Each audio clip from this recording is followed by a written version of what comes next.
The Burr months has arrived, and for us Filipino, this is the start of Christmas season. At dahil po sa pandemic, mahihirapan po tayong umuwi sa ating inang bansa.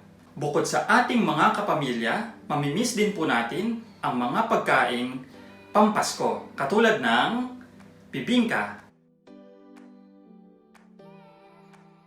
Ang kailangan po natin ay all-purpose flour, sugar, rice flour, eggs, evaporated milk, cheese, at baking soda. Atin na pong i-sift ang ating mga dry ingredients. Unahin po natin ng flour.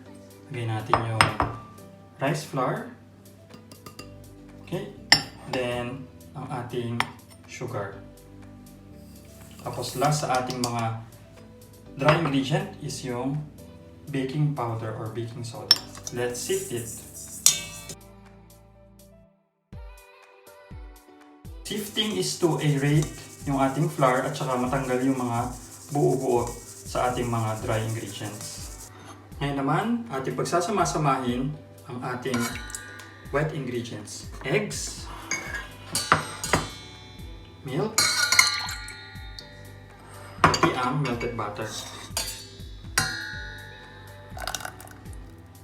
And lastly, water.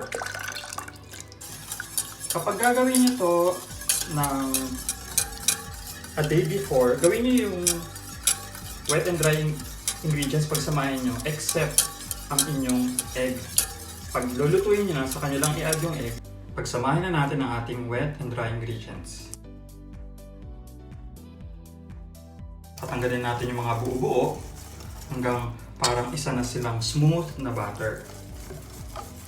To give that authentic Filipino bibingka, ating ito-toast ang ating dahon ng saging. This will make yung leaf na maging flexible para mas maganda siyang mailapat mamaya sa ating baking tray. We can pour our butter now, dahan-dahan lang. Wala akong pan na circular, kaya itong akin, rectangular pan. But it will be the same bibingka.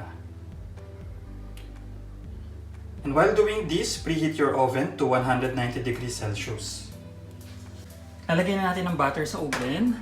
And we will cook this for 20 minutes, pero halfway, tatanggalin natin siya kasi lalagay natin yung mga toppings.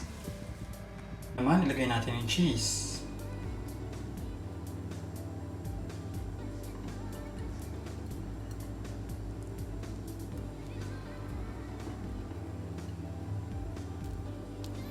You can add as many as you like.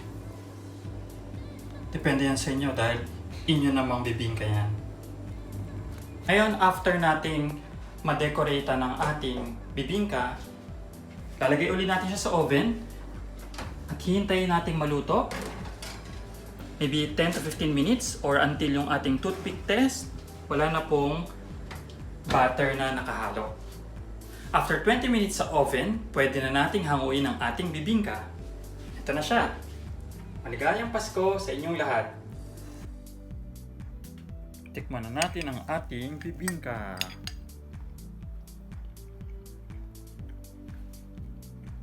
Andun yung lasa ng dahon ng saging. Tikman natin itong itlog na maalat at saka may cheese. May cheese.